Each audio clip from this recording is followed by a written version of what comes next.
नमस्कार, मैं अभिनेंद्र। पसंद और नापसंद दो तरह की चीजें होती हैं। किसी चीज को पसंद करना यह आपकी स्वतंत्रता है और आप पर निर्भर करता है कि आप किस चीज को पसंद करते हैं। कोई दूसरा व्यक्ति किस चीज को पसंद करता है यह उसकी स्वतंत्रता है।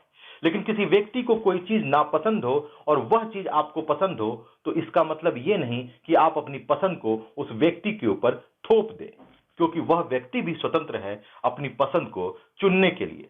लेकिन राजनीति में ऐसा नहीं होता है। राजनीति में जब पसंद और नापसंद की बात आती है तो विवाद खड़ा हो जाता है। पिछले दिनों सैदपुर में सुभाष पासी के काफिले के साथ जो व्यवहार हुआ वह सबको पता है। सुभाष पासी की पत्नी और भारतीय जनता पार्टी के कई पदाधिकारी चुनावी प्रचार में जा रहे थे, तभी उनके गाड़ी पर हमला हुआ। गाड़ी के शीशे तोड़े गए, पोस्टर फाड़े गए, कुछ लोगों के खिलाफ एफआईआर भी दर्ज हुआ। एक बार फिर जनपद गाजीपुर के जंगीपुर विधानसभा क्षेत्र में ऐसी ही तस्वीर देखने को मिली है। जंगीपुर विधानसभा क्षेत्र में भारतीय जनता पार्टी के प्रत्याशी राम नरेश कुशवाहा और भारतीय जनता पार्टी के कई कार्यकर्ता चुनावी प्रचार में थे। वह एक गांव में जा रहे थे, तभी कुछ लोगों ने उन्हें रोका और कहा, यह गांव समाजवादी पार्टी के लोगों का है, इस गांव में आप नहीं जा सकते। इस बात को लेकर भारतीय जनता पार्टी के कार्यकर्ता और उन लोगों में विवाद हो गया। विवाद इतना बढ़ गया कि बात थाने तक पहुंच गई और जब थाने में सुनवाई नहीं हुई तो थाने में ही केंद्रीय मंत्री संजीव बलियान, पूर्व मंत्री विजय मिश्र सहित कई लोग धरने पर बैठ गए। इस बीच गाजीपुर के सैदपुर में और जंगीपुर में भारतीय जनता पार्टी का विरोध देखने को मिला। वो भी आरोप लगा समाजवादी पार्टी के कार्यकर्ताओं पर कि उन्होंने भारतीय जनता पार्टी का विरोध किया। विरोध इस बात का है कि वो लोग देखिए अभद्र बात भी बोले हैं, ऐसे ऐसे भद्दा भद्दा बात ही बोले हैं महिलाओं को कि अब हम आपसे क्या बताएं। बहुत बात बोले वो लोग। तो कौन लोग थे? चिन्हित हुए? चिन्हित हुए हैं। क्या नाम है उनका? नाम क्यों बताएं हम आपको? नाम आप लोग पता कीजिए।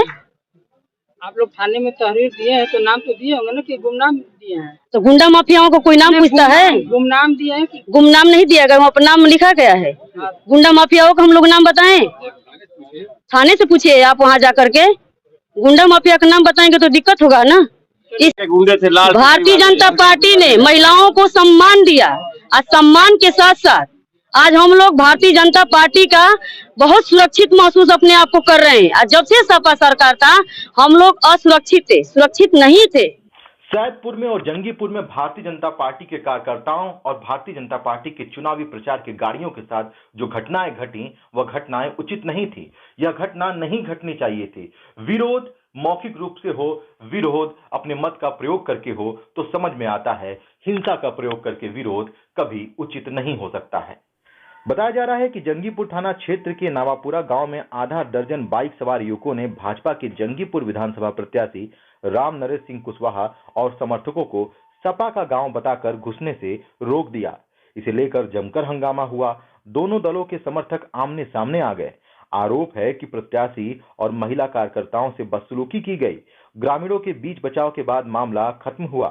सपा कार्यकर्ताओं की अभद्रता से नाराज भाजपा प्रत्याशी राम नरेश सिंह कुशवाहा समर्थकों के साथ जंगीपुर थाने में धरने पर बैठ गए। सपा कार्यकर्ताओं की गिरफ्तारी की मांग पर अड़ गए। सूचना पर केंद्रीय राज्य मंत्री संजीव बलियान भी थाने में धरना पर बैठ गए। संजीव बलियान के साथ पूर्व मंत्री विजय मिश्र भी पहुंचे थे।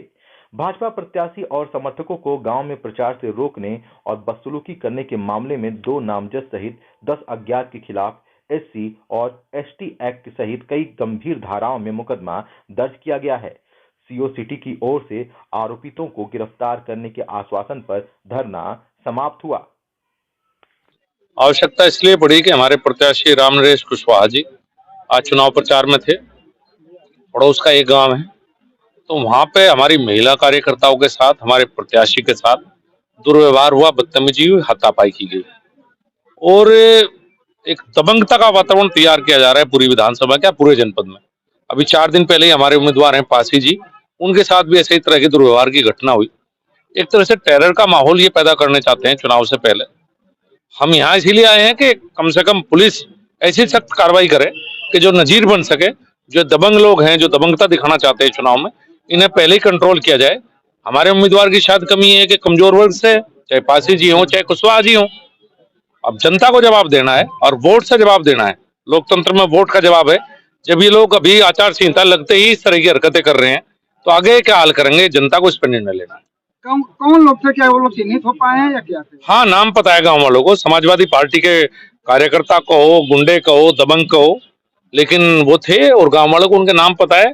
पुलिस द्वारा कार्रवाई, कह रहे हैं कि पुलिस कार्रवाई करे, इसमें मजबूत कार्रवाई करे जिससे निष्पक्ष चुनाव हो सके। क्या लगता है कि पुलिस को जो है इसमें कार्रवाई मजबूत रूप से कर पाएगी या करनी पड़ेगी दोस्त, क्यों नहीं करेंगे, मजबूत कार्रवाई करनी पड़ेगी, जब भी तो फ्री एंड फेयर पोल होगा। क्योंकि इस तरह मैं इलेक्शन कमीशन में भी बात करूंगा इस बारे में कि इस तरह का माहौल अगर पैदा किया जा रहा है तो निष्पक्ष चुनाव के लिए क्या और व्यवस्था हो, इलेक्शन कमीशन से भी बात करेंगे इस बारे में। खैर, चुनाव के पहले ऐसी खींचातानी होती रहती है। देखते हैं विधानसभा चुनाव में आगे और क्या होता है। तब तक आप देखते रहिए एबीटी न्यूज। धन्यवाद।